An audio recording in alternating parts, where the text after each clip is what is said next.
heard this saying, gotta be a winner, gotta be a loser. And it was a very comforting thing to hear, but I didn't know why until about a week ago. I was sleeping in a car parked across the street from a Holiday Inn in Austin, Texas. And it had just started to rain. I remember looking out the back window at the bright neon sign thinking, so close, but so far. See, I'd flown down to Texas that morning for a huge festival called South by Southwest. It had attracted the likes of celebrities like Matthew McConaughey and Gwyneth Paltrow, though I think they may have had better accommodations than the Nissan Sentra I'd woken up in. But it's a huge event that bands, filmmakers, and tech companies can get their big break at. And some have, like the White Stripes and Katy Perry, and I thought it might be mine. But take that with a grain of salt because I am the co-founder of a startup, so I'm thinking that pretty much all the time. Now, I was down there for a business pitch competition called Startup of the Year. All I had to do was explain what my business does in 60 seconds, which I do all the time. In fact, the day before, I was on Bay Street pitching for $50,000. And a couple weeks before that, I was pitching for $5,000. And tomorrow, I'll be pitching for $4,000. So needless to say, I love pitching. And I'm pretty good at it. So when I found out that I'd been invited to South by Southwest, I knew there was no way I was going to miss the chance, even if it meant pitching on Bay Street in the morning and flying to Texas that evening. Now, I was hoping that the word about this glamorous opportunity would spread to the Queen herself, and she'd be so proud of her Canadian delegate that she'd be, forced to sponsor the trip down south, or maybe Elka hearing that seven-figure salary. But when I didn't hear from either of them Friday night, I knew this was going to be more of a budget adventure, so I came up with a plan. I'd compete on Bay Street that morning, and I would fly out to Houston that night. Now, Houston's about a 3-hour drive from Austin, where South by Southwest was, but it's much cheaper to fly into Houston. I would sleep in the terminal because, it's pretty safe. Everyone's gone through security, no big deal. People do that all the time when they're waiting for layovers, and that way I wouldn't have to pay for a hotel. I would cruise out to Austin in the morning, compete, win, pay off my credit card debt for the trip with the prize money, practice signing autographs on the flight home, return famous, make it back to work on Monday. Easy. But nothing's easy. The plan fell apart almost immediately. When I got to the gate in Toronto, the flight attendants were looking for volunteers to check their bags. And I like to step up in those kind of scenarios, do my part for humanity. But the problem with checking your bag is that it goes to baggage claim, which usually isn't a problem. That's usually what people want. But when I got to Houston, I realized that baggage claim is outside the terminal.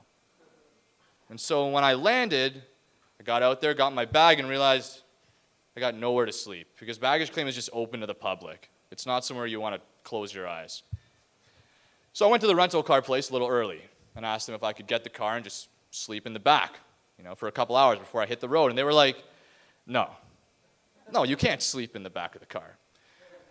Which I still argue, but I don't know, they were pretty, forceful about me having to leave the garage. So I took the car out and I drove for, a little bit, trying to find a dark, secluded place that was kind of safe to camp for the night, which reminded me a bit of high school, but that's another story. And it's around 3 a.m., so nothing feels safe. Everything's closed. The gas stations are closed, and I'm getting pretty hungry because I wasn't planning to have to think this hard.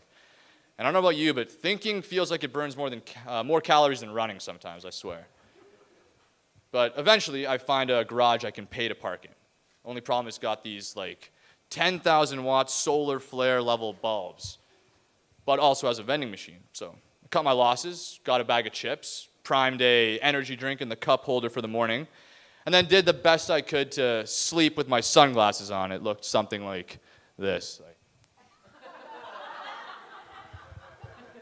I cruised out for Austin a few hours later, energy drink ready, practicing my pitch the whole way, 60 seconds over and over again. I must have done it, 50, 60 times. And I wish I hadn't been in such a rush because Texas is actually really beautiful. There is so much to see there. It reminds me a lot of my hometown, and it would have been nice to stop, but I was not there for fun. I was there to win. Though I did stop at a burger place called Whataburger because my curiosity got the better than me. And what a burger. I couldn't even finish this whole thing. I get into Austin and I roll up to the venue. It's a beautiful spot, rooftop patio overlooking the main strip of the city. I park as close as possible because I know it's going to be where I'm sleeping tonight. And it costed a cool $50 US, which stung because that's what I was planning to spend on food this whole trip. So, you know what they say, cost of doing business. I get upstairs, I meet some of my competitors, and some of them are really nice, good people.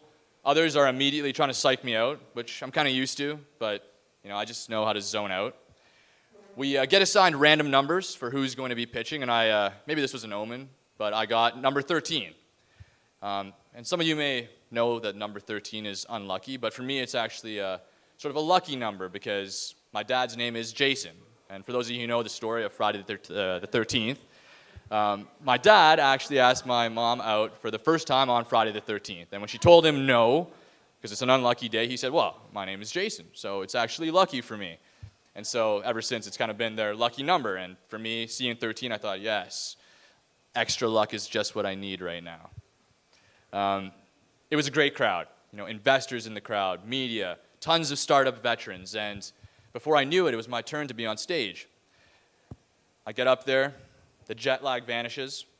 My head clears the way it always does when I'm on stage, and I rattle off the hopes and dreams of my company in a perfect 60-second pitch. It felt amazing. The crowd cheered.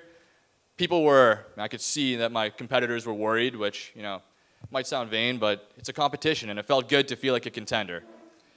People were coming up to me afterwards, telling me the idea sounded amazing. Everyone's giving me business cards. I thought Elon Musk was going to pop out at some point, just tell me the whole team's getting Teslas, come on down to California, discuss the very promising future of this business. But when they announced the winners and the dust settled, I wasn't one of them. And that stung, because I didn't make any mistakes. I didn't do anything wrong in my mind. And suddenly I was sitting in the back seat of that Nissan looking up at that bright neon sign for a hotel I wish I was sleeping in, thinking so close, but so far. The winning teams were going out for dinner and had gotten fully paid trips to Norway, and I was eating the other half of a burger I'd left in the trunk, getting ready to drive back in a car that costed as much to park as it did to drive. And I was furious. I hate losing. And I'm not a good loser either. I've left silver medals behind at tournaments and thrown out participation certificates. But what really stung was just that I'd done my best. If I'd made a mistake, if I'd choked up or done something wrong, I'd know what to do. But right then, I didn't know what to do. And then I thought about Houston, where I was.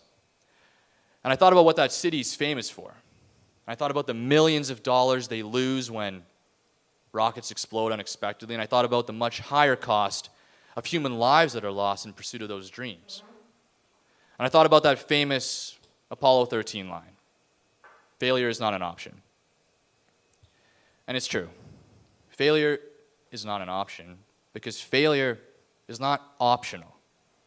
I can't enter a race and go, I'll win. All I can do is my best.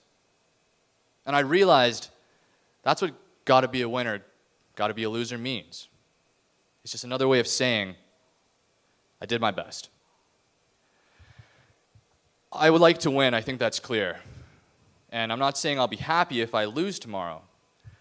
But what I am saying is that if failure brings out the best in me, I'm okay with that. Because being my best seems so much more important than any one victory. So tomorrow, win or lose, as long as I do my best, I'll be proud of myself. And to me, that is success. Thank you for your time.